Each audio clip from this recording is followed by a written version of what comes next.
Over the last few decades, Sharon has seen a decline in its development. The decrease in opportunities, entertainment, and monetary gain has been a catalyst for people to leave the area. However, downtown Sharon is no different from any other city in the United States. The reality is that major cities across the U.S., like downtown Sharon, have seen an economic decrease in jobs since the end of the Industrial Revolution. The demise of huge manufacturing businesses in the county in the 1970s and 80s that once employed thousands are long gone. Newly released U.S. Census results show Sharon's population in 2020 fell 6.35% from 2010. However, despite numbers steadily decreasing, Sharon still can be a prime destination to live for the next generation.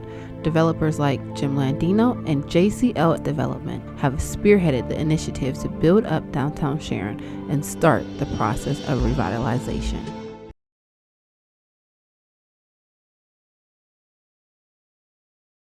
So the story in Sharon was in 2012, we were looking for a cool place to live. I say we, at that time I was a single guy without even a dog. And we really just started driving around Sharon. We didn't really probably understand how much real estate was sitting vacant, right? Or, I mean, the word blight didn't really resonate with me like it probably might today.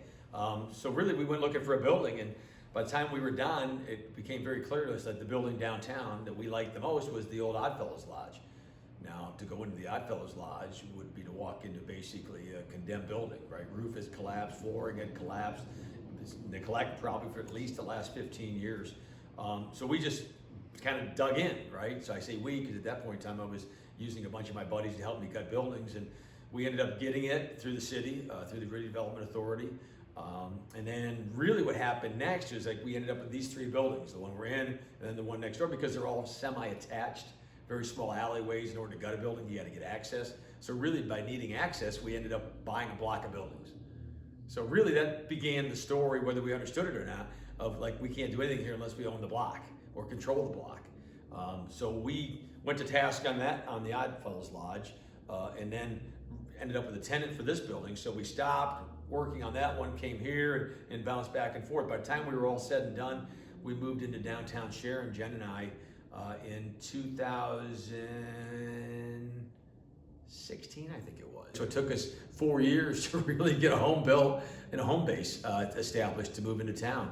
So that began it all. And we thought it was very imperative and important to us that two things. One, we have a cool place to live, which we did and do. And the second thing is that we actually put our flag right in the middle of the town and said, we're going to stay here and we're going to be fully embedded and engulfed in the process. You know, every once in a while we'll talk to somebody and they'll talk about crime and blight, and we probably literally saw it as an open canvas, right? So where everybody else was looking around and saying, I don't know if it's safe, I don't know if it's this. I worked in downtown Sharon, you know, I call it downtown, literally a mile from here, for 20 something years and never had an issue. And I was there in the middle of the night, I was here, I was there. I realized I'm a male, you know, blah, blah, blah, all of that. But, you know, we looked at it and said, okay, I think we can do something here, right? Now, whether we pick the right street or not might be a different story, with truck traffic and some other things that have shown up as kind of barriers, maybe for a true revival on the economic side versus the industrial side. So we came here, found an industrial town that really needed to become a community town. And that's really been the move, right? To get it back to where people want to live here, they want to walk here, they want to play here, they want to enjoy their after hours. People came to Sharon, they still do, to work, and then they leave. It's a little bit of a challenge, I think, is as you change that mindset, that paradigm, to be a great place to live.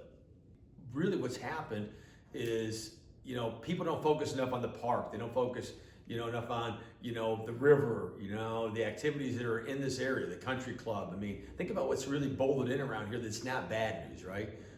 So I think as we look at like, what does it take to attract, you know, the youth, right? What are you guys after, right? So, you know, I've been around this because I consider myself the same thing. So at 50 years old, you know, I basically sold my business. I was free. I was looking, you know, I ride bike, we kayak, we try to walk around, we got dogs. I mean, so what are you after, right? So we have to continue to create, you know, an atmosphere here in Sharon that allows people to feel like there's opportunities for them after hours. Now, nobody wants to really drive to Pittsburgh. You know, I get that you want to go there on a Saturday for something to do, but I think really when you look around, like, what are we going to do tonight? It's Tuesday night. You know, outside of eat, what else can we do? And I think those things keep showing up is like, where's the entertainment? Where's the theater? Where's the gym? So you start to look at what we probably see as the strongest mission, and it probably has nothing to do with jobs, right? It has all to do with what are we going to do after we get home from work. I could quote people, I won't mention names, but I've had people tell me that this town isn't going to have a dominant change until some of the folks die. And I think, at first I was like, I didn't understand, but we run into it all the time. So you have this, again, I'm going to use these terms, this bolted-in belief structure that Sharon isn't this. Sharon can never be that, right? Again, I'm focused mostly on Sharon because that's obviously where we have most of our energy placed. And I think people that they look at this town and, a great example, the Penn State corridor over there, right? That's all zoned light industrial. So you've got a simple, small Penn State campus right there that could expand and be a number of different things, but the whole block, which used to be housing, is now been rezoned light industrial. And this is in downtown Sharon, right? So whose idea was that? So some of those folks whose ideas that thought that was a good idea are still alive today, right? And they're still carrying that belief structure forward. Westinghouse is an example. I'm glad to see with the way that's moved, right? Okay, we're gonna bring in 1,000 jobs. We're gonna bring in a steel manufacturer. What the hell? I mean, could you imagine raw steel rolling right through the middle of Sharon? I mean, because that's what you have, right? So your access to Sharon right now is through a number of different corridors, rail being one. We still have an active rail line.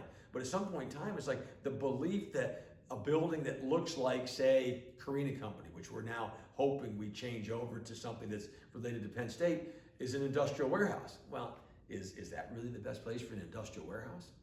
To just so you know, to a lot of realtors in town, the answer is yes. Right? To guys like us who are seeing it as, okay, where do we put the batting cages? Where do we put the go-karts or something fun, the rock climbing wall, right? That's the place to put it.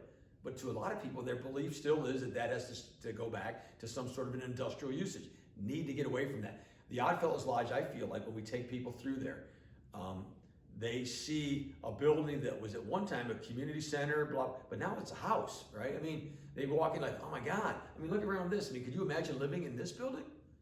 I mean, super cool, right? I mean, if this was in Pittsburgh, right, it would have been converted all day long to apartments at a very high-end level. And we have that happening as well. But to go back to your question, I feel like people need to relook at the potential versus what it was used for maybe its entire life. The joy for us, and probably for the community, has been this building, a lot of these buildings, crowbar, right, in hand, right, shovel in hand. I think, again, subbing something out to somebody who might come in and say, okay, I'm gonna hurry, and just being low bid out, right? So what's the fastest way to fix this building and put it into use and draw rent? We really typically don't do that. Like here is an example. If you look around, you're gonna see broken plaster. Well, you know what? I stopped when the plaster was too hard to take off the wall. Right? At some point in time, it's like, okay, I'm not going to chisel the crap out of this and beat myself to death. There's still some pieces that are probably going to come off over the next few years. And when you look at that kind of look, you're like, man, I mean, if you look at some of the corbels that come out through the walls, I mean, we've really been able to get to the bones of the building because we become intimate with the buildings. So different than, say, subcontracting the job out to somebody who would only see it as a task. So we have given a lot of our heart and soul and talents and treasures to the city of Sharon, and I hope and I'm glad that people are noticing it, but I also hope that they'll kind of like jump in, like, okay, you know what, we want to participate on that same level, even if we don't have, not everybody has resources, but use the resources you have and let's go do something that you can't do somewhere else. You're on the ground level, let's go, right? So that's what I say, like I've always used the line, the space shuttle is on the launch pad. I mean, it's up to us to launch it. So I hope to God we can do that.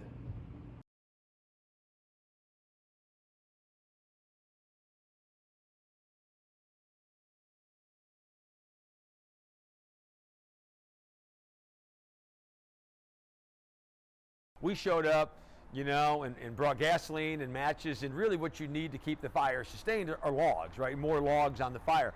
I feel like what we've done has been great in many ways because, we moved downtown, we brought offices into downtown, we brought businesses into downtown, now we're bringing apartments and residents into downtown.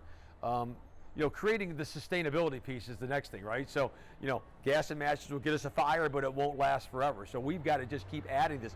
when you look at like what's going on with Sharon with the rescue funds, I feel like right now we've gotten some help through the PPP money and other ways to kind of like keep growing. What happens next, I think it's going to be really a combination of public, private funding. We've got a couple of financial groups that have been really, really helpful. Some that are interested in seeing the city reborn again. More is their mission versus a lending institution, which has a lot more restrictions on it. So I think as we bolt this together with help from the city, help from the state, help from more private developers, we can really start to make an impact and put the more logs on the fire. You see all the time, I mean, everybody wants their town, their community to have all of these features. But when you put the features there, they have to support them. I mean, we've realized that on a couple of fronts, people have shown up in a very big way to support, but then I don't know if they're going deep enough. I mean, the level of contributions that have been put in, every business on the street literally is struggling to survive for the most part. Right? You can't do it all online. The idea of putting a storefront in is to have people come in and literally be a part of it, to interact with the store clerk or the owner. So many of these businesses have the owners in the store. I think they have to realize that. I mean, we hear people say, "Oh, I can't believe this isn't open. This is not happening. Why are you not open on Sundays?" Well, there's a commitment to staffing. There's a commitment of people that are you going to help? We're not going to get this done alone. I mean, I think if you ask almost any store owner in town, they're going to tell you that the challenge is right now, they probably don't feel like they get enough love from the community. And then, of course, I'm going to go to the other side and say, okay, well, maybe you need to put more products in your stores that we're interested in every day. And I think, again, then give us that feedback. Tell us what we need to do to get the traffic here and to make it work so that we can have the type of area that we want to live in available to us. So I think that's how I look at it, because I look at like what's on my desk and what I spend my money on. I'm a knife collector, so I spend money on knives. So what do we need to do every day to attract a guy like me? Can we bring a knife maker to Sharon? Can we bring more high quality products here? I think it has to happen, but if we do that, I know, for example, we're interested in some clothing lines. Well, if we put the clothing lines in, we have to have consumers, right? So the consumers need to show up, and we really need to ask for the community's help to do that and to kind of like be a part of the team. We're not going to get there alone, right? So I think if you look for the fire, the match, again, what's it take for an engine to run, right? You need air, a spark, and fuel. I think we show up with 2 out of the 3 all the time, but I think we could use, just a little bit more to keep that engine running every day, and that's what we would be asking the community for help with.